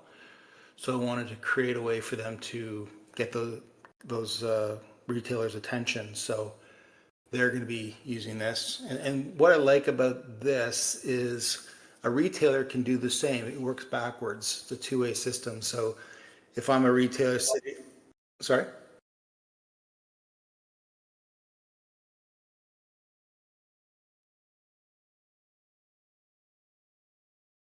Yeah, as a seller, I can sell it to the retailer, or the retailer can spend time just browsing my catalog and creating bundle ideas and actually pre-sell them on their website so they can test different bundle ideas and before they buy them, which is kind of neat. It's like right now promotions are really done by the seller, right? The seller's just saying, hey, I want to sell you this, I want to discount this product, which is, I could do that too, but it's kind of boring. It takes some time. I can do a multi-product where it's going to combine a couple of my products, but no one's doing a two-way, I can create products based on my product and your product, and you can create promotions based on your product and my product. So it's a little bit more intelligent. Yeah. Oh, nice. Cool. I was in distribution for a while. Where did you, what retail? Like computer hardware?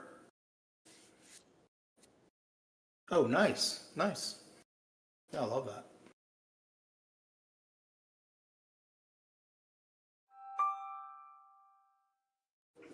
That's amazing. In the US? Nice. Yeah, my dad was in the Korean War, and then I'm older than you, obviously.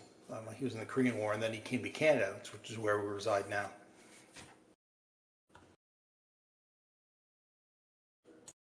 57. 57. So, anyways. Yeah, cool. I appreciate your feedback.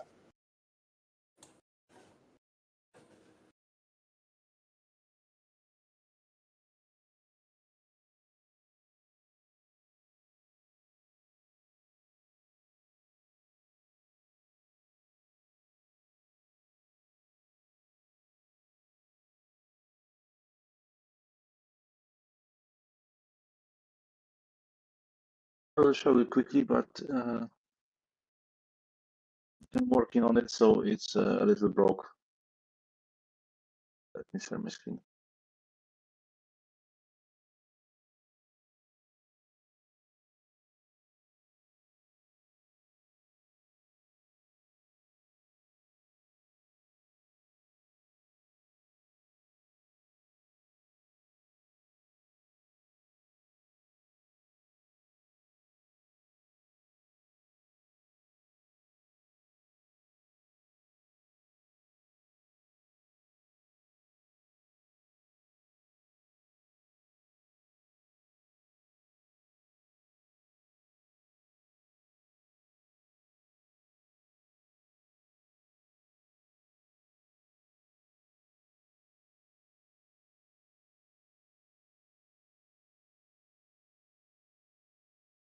Okay.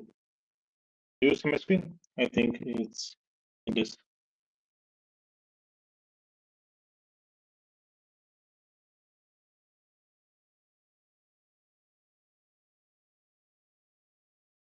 Yep. So I was thinking that I can build a website where we can check if our projects are anti-fragile in relation to AI products from the big companies and AI hype, boom, and new tools from OpenAI, Google, etc. So basically, I'm an AI engineer for 3 years now, and I build many projects, and many people asks me about if their project is okay with new thinking about agentic AI and the future of agents. So I just paste my algorithm to the LLM, and what I want to achieve here. So if you paste your idea description, the system should give you a report how the not if the idea is fragile or anti-fragile in the way that Nassim Taleb describes them. We can check it with. I will go to the demo drop challenge and paste the copy. One of, for example, I see here. Let's go with this. And I want to build an immersive app that I focused mostly on the UI side. And now I'm working on the message bubbles from the crowd here. So if I just click the button, I will have many bubbles with the opinions that are my algorithm steps. And now, as you see, it jumps through the screen. So I'm working on it. Actually, hey Adrian, it's Ali here.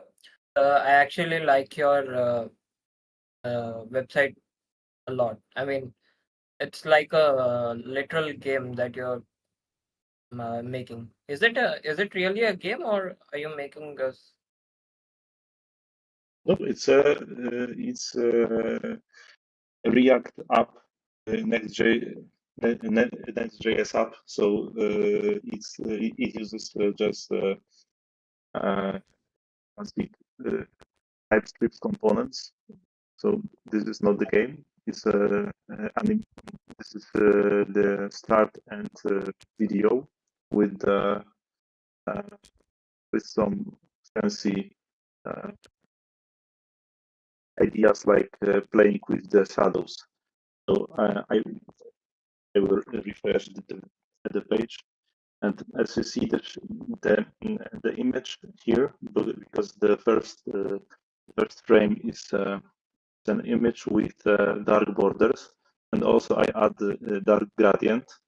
And when I paste the description, I have to play more with the gradient. And now when the video is over and the last frame came in, we see that the gradient disappears.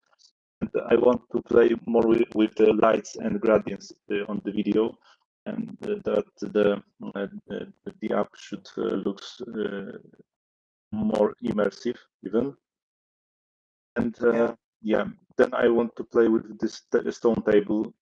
It should, if the idea is anti-fragile, it should be some kind of alternate. Yeah. And if it's fragile, it should be broke. So I'm playing more like with the UI, with the tools, how to show the story. But yeah, it will not be monetized app. Yeah, it's more like a microsite for other projects. Either way, it's really good. Thanks.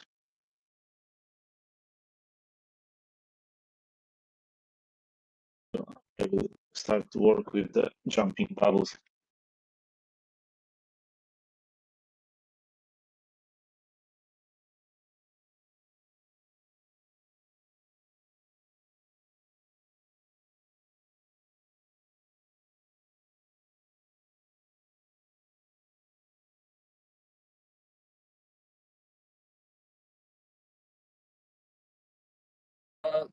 I have a small doubt regarding the duration of the pro subscription. Sorry. Actually, I have a doubt regarding the subscription. Initially, while I was signing up, they said they were giving us 3 months, right? Yeah. Recently, when one of my friends tried to enroll into the hackathon, what they saw was they were only giving them 1 month of Bolt.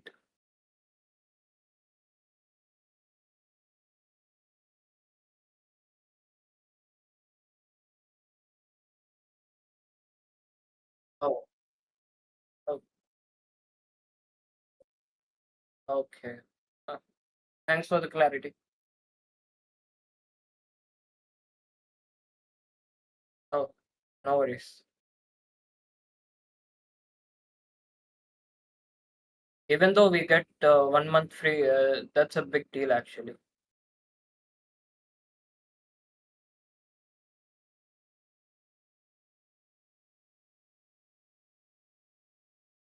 Yeah.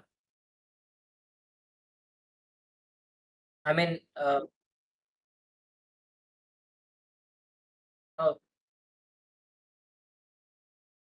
then I guess that's great. I guess that's great.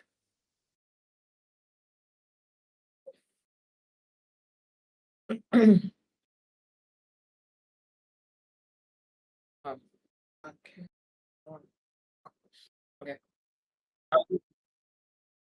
No worries. No worries. No worries. You have your lunch. You have your lunch. So what's the special?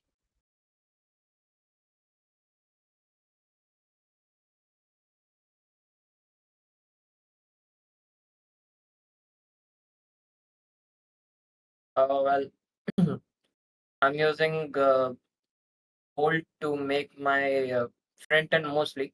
I'll be taking help from Base 44 and some of 3D animations from Gemini 3, I guess.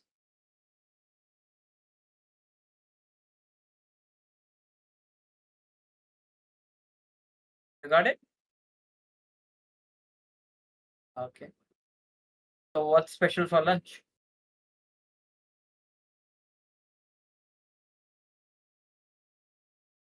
What are you eating? Oh, that sounds nice.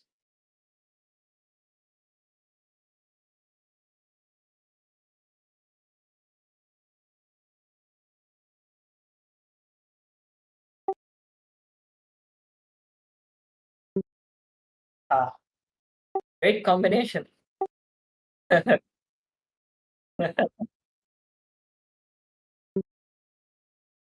Oh yeah, I hear you.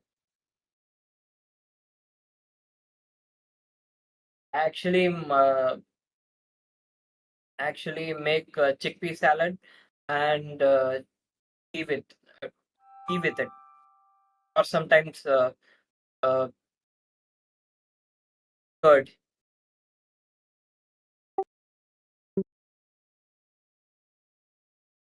I'm from India.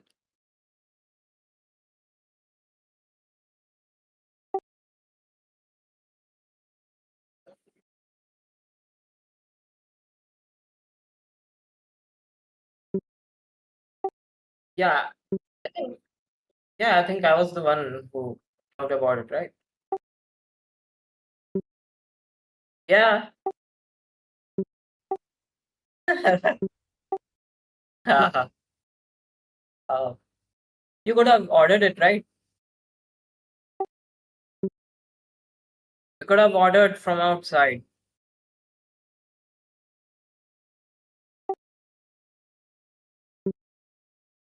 Oh yeah.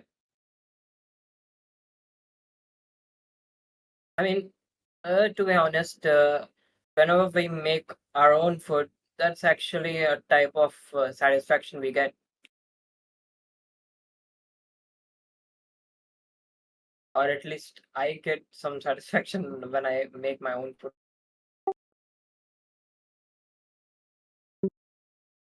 Yeah.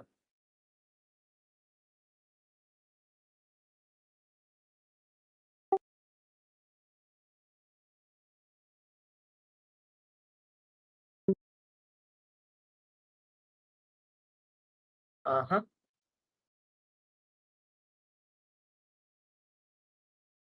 And by ultra processed, you mean?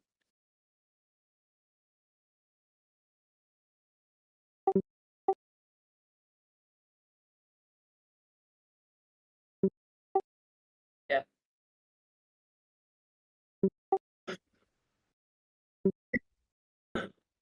Oh.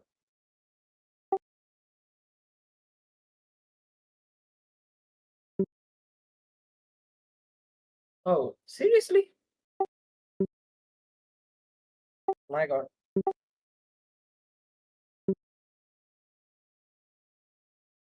Okay. I prefer not doing that. That's going to scare me more.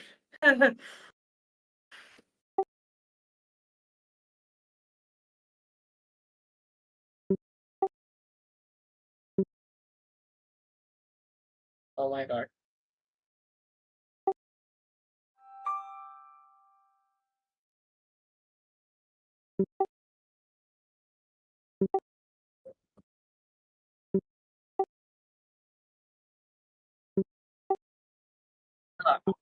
Yeah, I've heard of concept or ADA, but the other terms which you're speaking right now are actually kind of unfamiliar for me right now.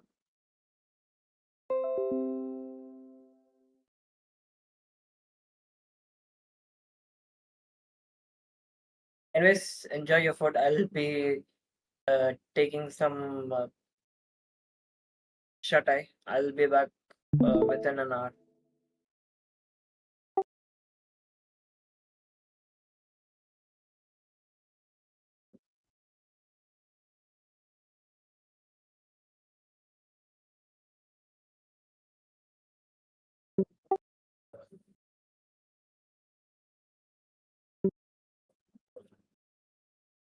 Oh my God. So, okay. So, do you eat brisket?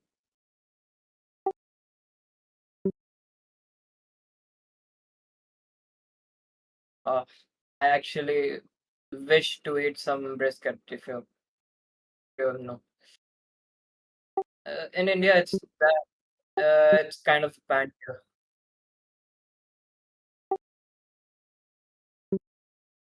I mean, beef is banned, right? Yeah, so we can't find a big piece of meat so that we can grill it here.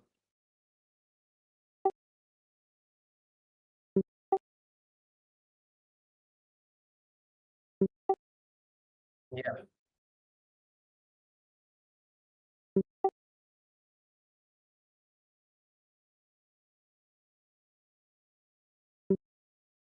yeah, absolutely.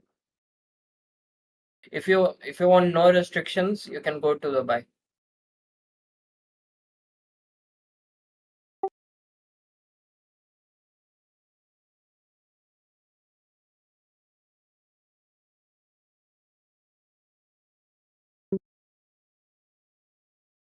Well, yeah, they have rules so that they can keep their country safe, and those rules won't matter you much when you're doing or minding your own business.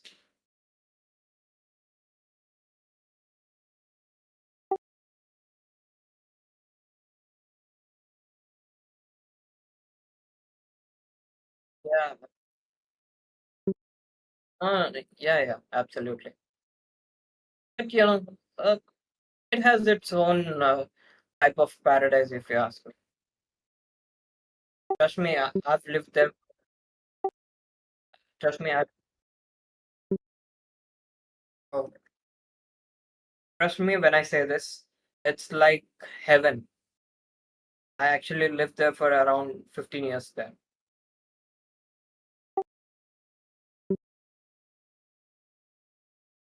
Father's job and COVID. Oh, sorry, coronavirus.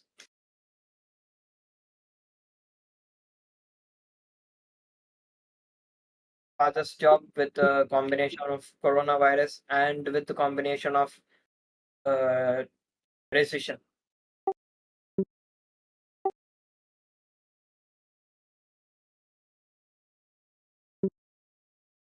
Oh, well, my father was on a resident visa, but as soon as his project got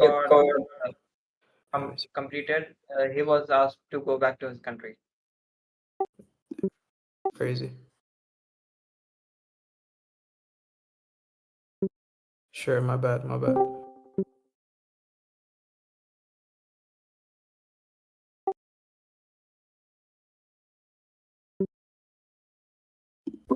Yeah. What's up? No, I didn't see what you guys were talking about. I just joined. Oh. Yeah. It was pretty fun. It was pretty cool.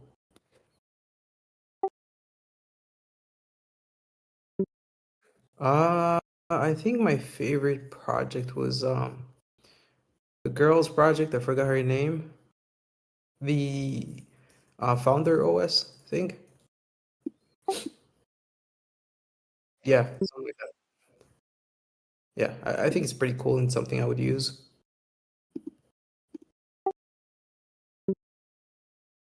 What Yeah, about me you? too, actually.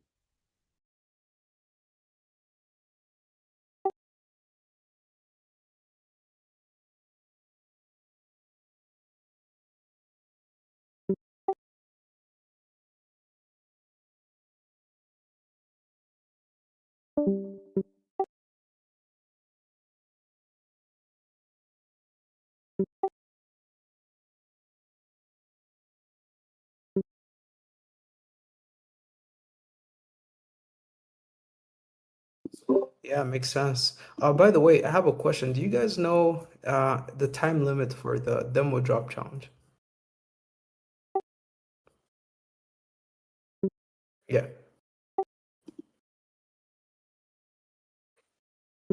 No. That's the live No, stream for the demo drop. it's Wednesday, end of the day. I think. Okay, that's what I thought as well. Okay, thank you.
Yeah, I think after Gemini, they needed to do something.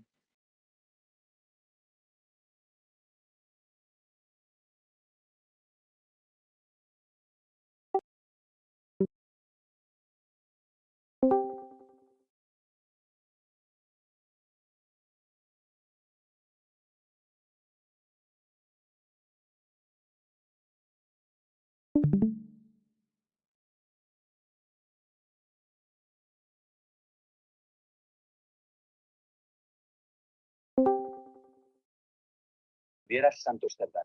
Y en el último momento se obliga a que se modifique la agenda para que Santos Cerdán, que en aquel momento era un cargo orgánico del Partido Socialista, pudiera viajar a España. Ha sido lo que han acreditado antes. Entre Servinávar y un trato de 5.000 millones de dirhams marroquíes.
I just checked maybe 10, 15 of their ideas and uh, nothing was interesting, I guess. Just classic ideas. Like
yeah, I'm using a cursor, but cloud code inside code. I was using cursor for 11 months, and after they changed their pricing, I jumped to the cloud code.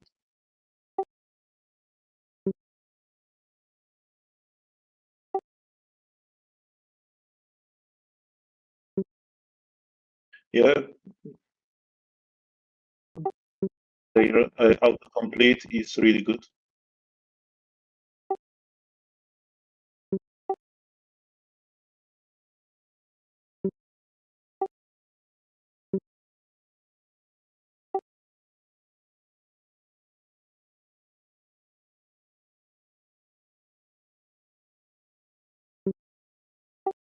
Oh,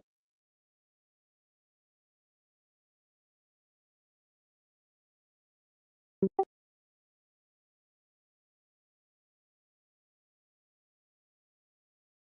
you mean GitHub Copilot? Do you mean GitHub Copilot?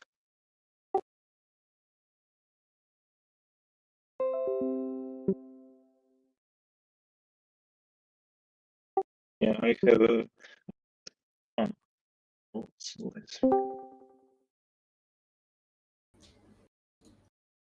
Yeah, I have a premium GitHub Copilot in my company, so I'm working in two laptops with GitHub Copilot on the left and Cloud Code on the right.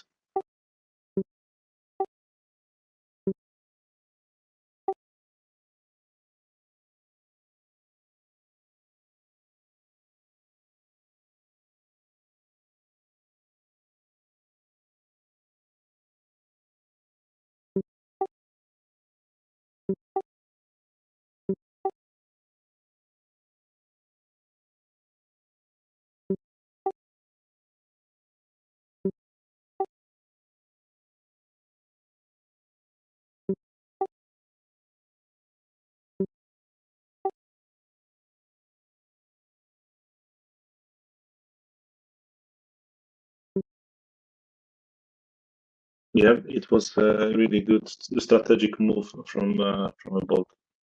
Then they don't compete with the with the cloud code. They just use it inside their product.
I see many people taking part in this competition. 2,000 people on the live stream is a huge number, and just $10,000 prize. So I'm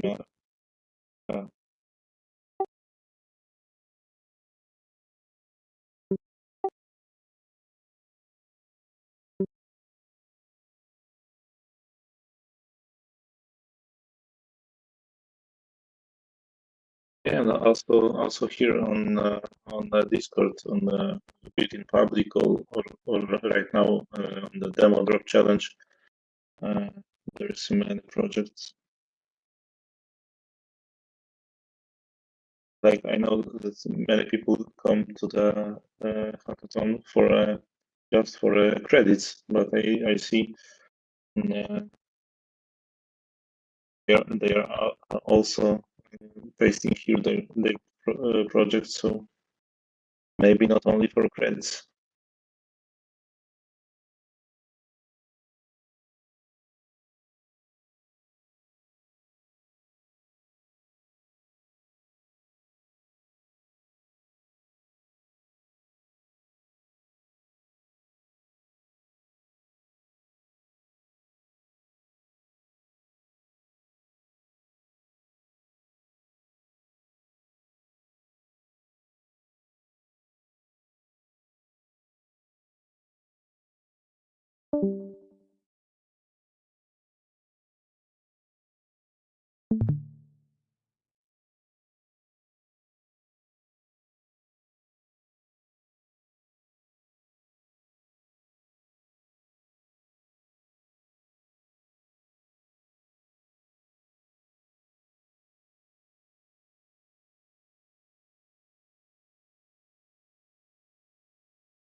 Bye, thanks.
you